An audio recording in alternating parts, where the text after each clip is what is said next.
My ex-wife, yeah, the same woman who cheated on me and walked out on our family years ago, just showed up at my doorstep. And get this, she had some other guy's kid with her. She looked me dead in the eye and said she wanted us to be a family again. I didn't say a word. I just slammed the door in her face. Now, let me give you a little background so this all makes more sense. Angela and I met when we were both in our mid-20s. I think I was around 24 at the time. We were working at the same company, and that's how it all started.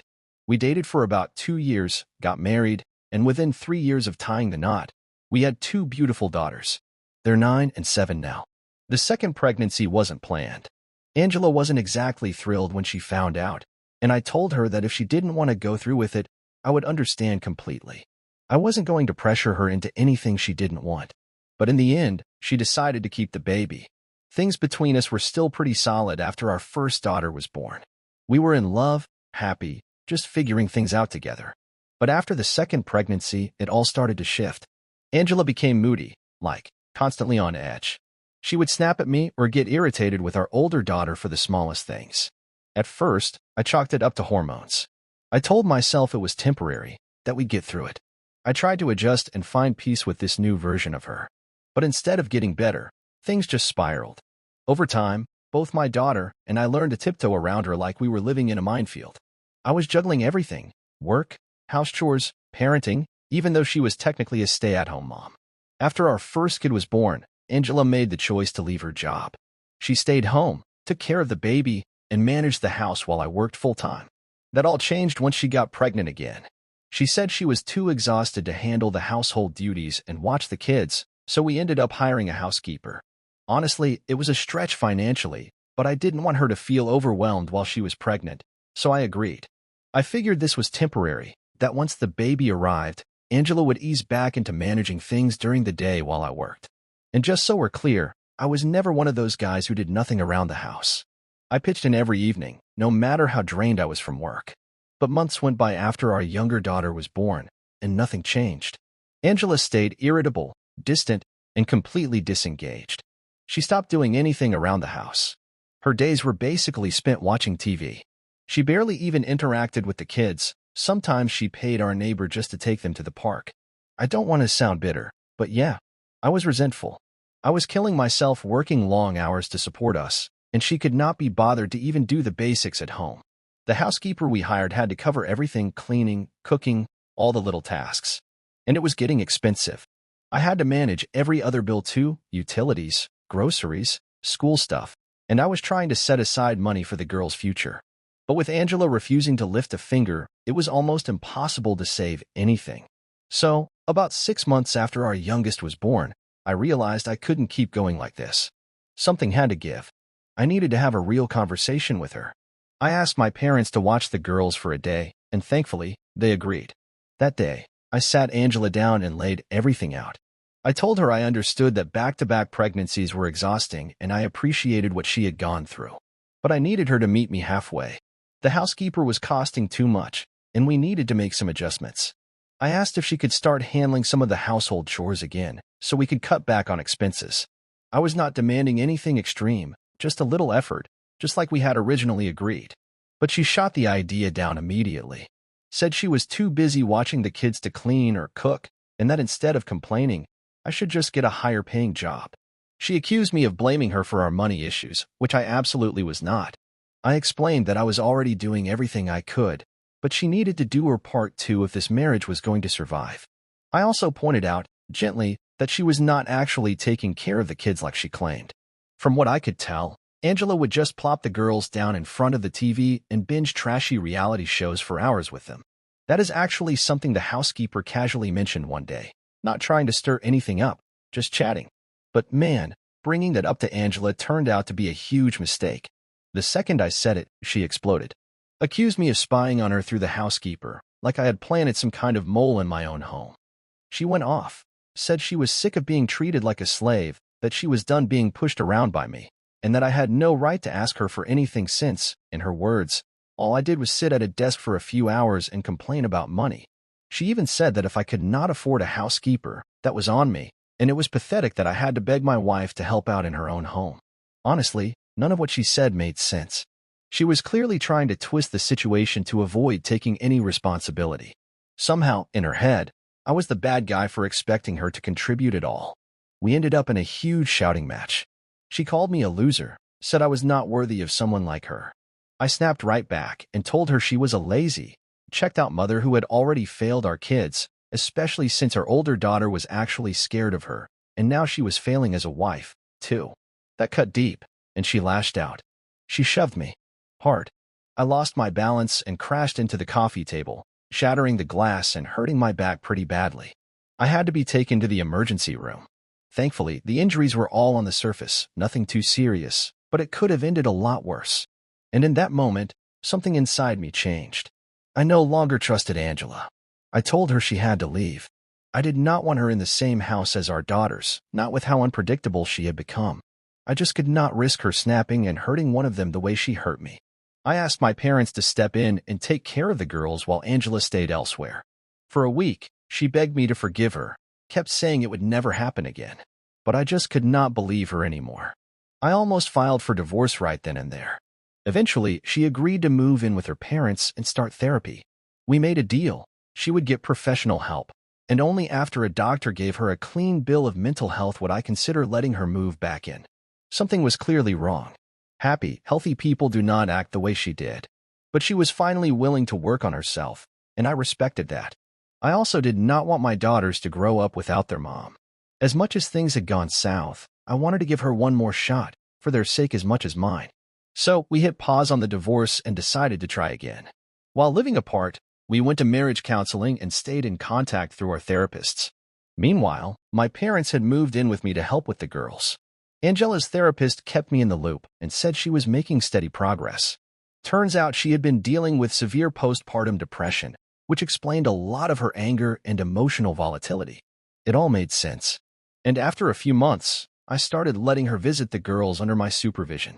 She was slowly starting to feel like the person I fell in love with again, and honestly, I was hopeful. It seemed like we were getting somewhere. For the first time in a long time, it felt like maybe, just maybe, we could fix what was broken. Then, out of the blue, she stopped showing up to our counseling sessions.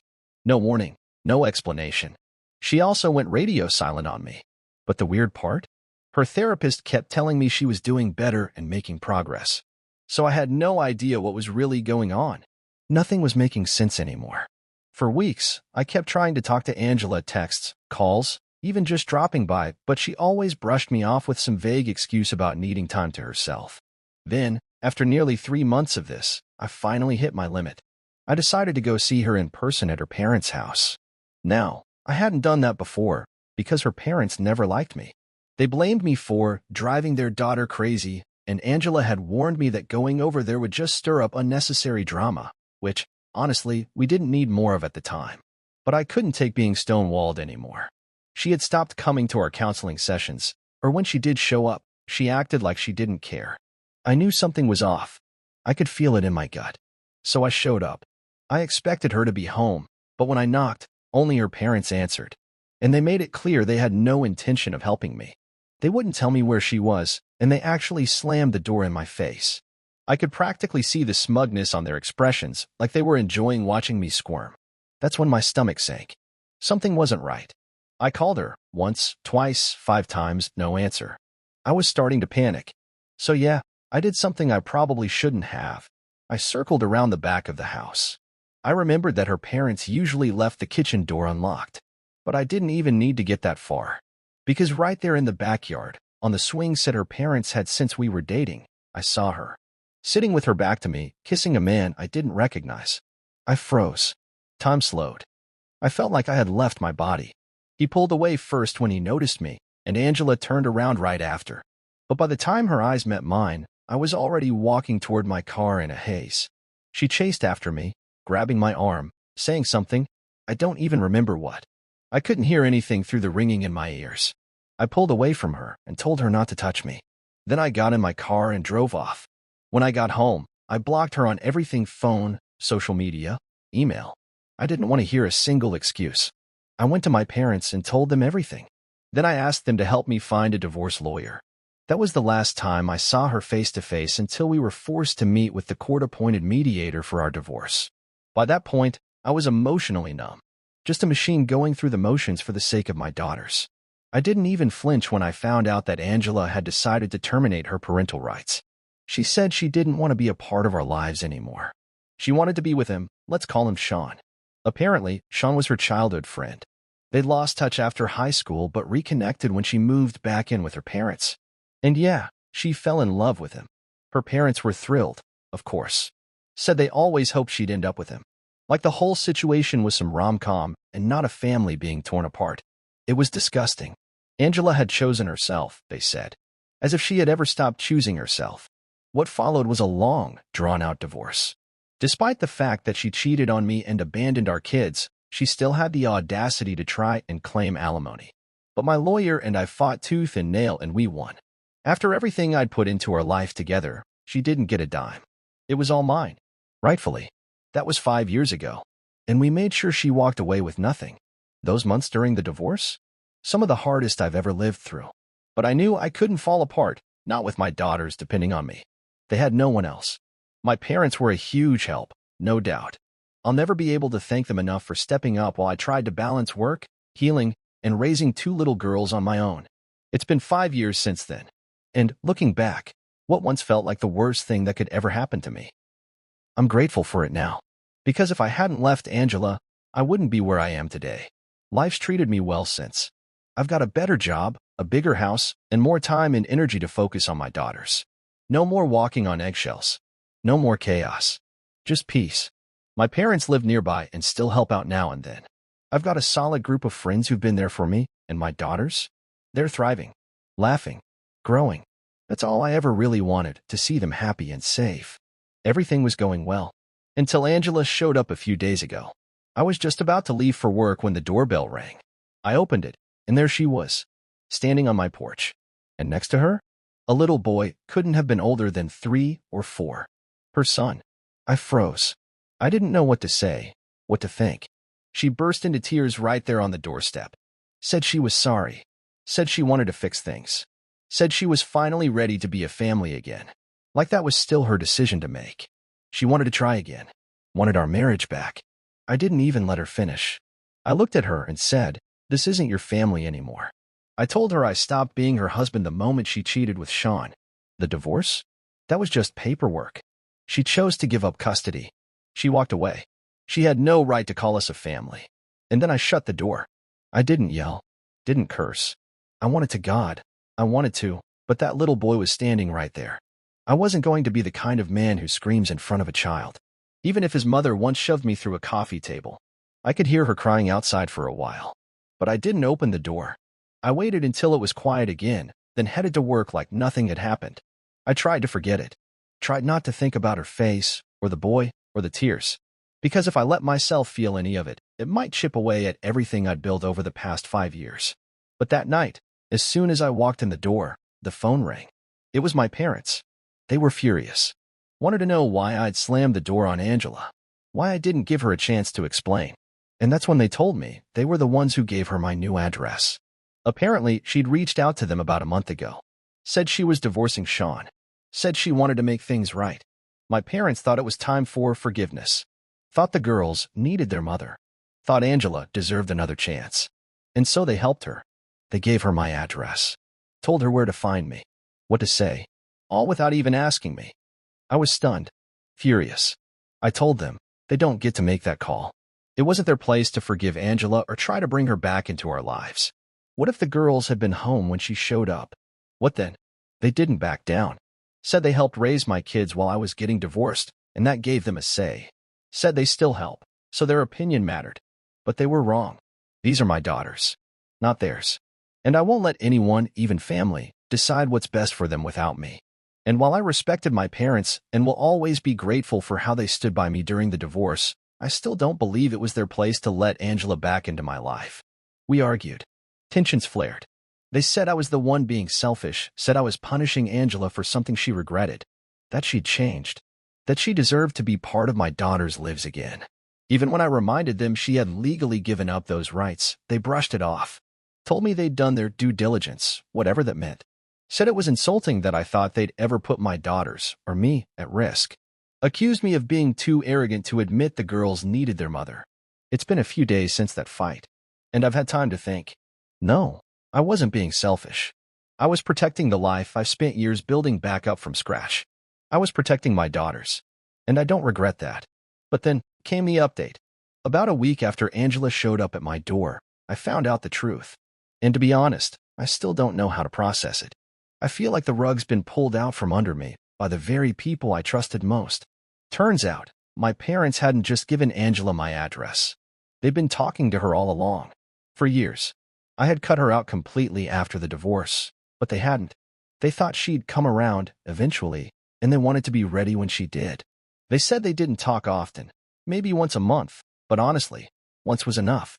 After I served her divorce papers, Sean gave her an ultimatum: leave us behind and build a new life with him, or stay and fight for custody, but lose him in the process.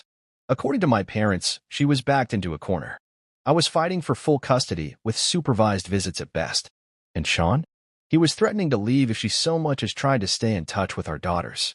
So she chose him, walked away from her own kids, from the family she already had, and then she reached out to my parents, said she still wanted to see the girls, even if I wouldn't allow it. She begged them to help, said she couldn't fight both me and Sean, and she wasn't strong enough to go it alone. Once she signed away her rights, she knew she'd have nothing, no legal ground to even ask for a visit. But my parents would still have access, and they used that access to sneak her in, right under my nose. Every time I dropped the girls off at their place, they'd invite Angela over, let her spend time with them, hug them, talk to them, be a mom to them again, without me knowing. And when the girls asked if they could tell me, my parents bribed them, with toys, with candy, with promises, told them to keep it quiet, that it was their little secret. All those times I asked what they did at Grandma and Grandpa's, and they'd say we played with Grandpa's friend. That friend was Angela. I always assumed my daughters were talking about my parents' actual friends, the ones I already knew. But now I know that's what my parents told them to call Angela, just in case I asked. Grandpa's friend. That was their mother. It hurt. I couldn't believe my daughters had been lying to me, but I forgave them. They're just kids, and it wasn't their fault. Angela and my parents manipulated them, scared them. When I asked the girls, really asked them, if they'd been seeing their mom, they broke down in tears. Told me they were afraid that if they told the truth, they'd be punished by God. That's the kind of fear Angela and my parents put in them. That's the kind of damage they did. And yeah, I felt like a terrible father for not seeing through it, for never even questioning which friend they were playing with all those times. It could have been anyone more dangerous, and I never would have known, but I'm putting an end to it. I've filed for restraining orders against Angela and against my own parents. I have written proof too. They emailed me everything a couple of days after our fight, thinking it would make me forgive them, thinking I'd feel sympathy for Angela, torn between the man she betrayed me for and the children she abandoned. But all it did was prove how deep the betrayal ran. Angela signed her rights away. Then she had to sneak around to see her own daughters, like it was a crime. And all because Sean, her one true love, didn't want her to have anything to do with her past. And now? Even he walked away. They have a son together, but he wants nothing to do with them. Got a job offer, packed up, and said he was done. Told Angela that he didn't want to be a family man anymore, that his future mattered more. They told me all this to make me feel sorry for her. But it didn't. It felt like justice. I've spoken to my lawyer. The petition's been filed. I sat down with my daughters and explained everything, told them the truth. Told them they won't be seeing their grandparents or their mother again. They seemed okay with it for now. But we're going to therapy. We're going to talk through it all. Because this hasn't just been hard for them. It's been years of confusion, manipulation, and emotional strain. But it ends now. Hey, everyone. Just wanted to say thank you for the support, for the kindness, for thinking of my daughters. It means more than you know. My parents and Angela have been served with restraining orders. They're due in court in a few days. I don't know how they feel about any of this, and I don't want to know. I've blocked them everywhere. Told my friends not to engage if they try to reach out. I've increased security at home. I've been working from home the past few days just to keep a closer eye on things. I also talked to the school. I wasn't sure if I should let the girls go back yet, but I didn't want their education to suffer for all this. So the teachers know what's going on. Nobody but me is allowed to pick them up. We're going to be okay. One step at a time. Later, we got the restraining order. For the next 5 years, all three of them, Angela and my parents, are legally required to stay away from me and my daughters. If they don't, the consequences won't be pretty, and I'll make sure the law is enforced to the fullest. I'm still keeping all the security measures in place for now. The last time I saw them, they looked furious, and I'm not taking any chances. My daughter's safety and our peace of mind come first. We're continuing with our family counseling. Honestly, I think we're going to make real progress in the coming months. We've already come so far. There's a long road ahead, but we're walking it together stronger than ever.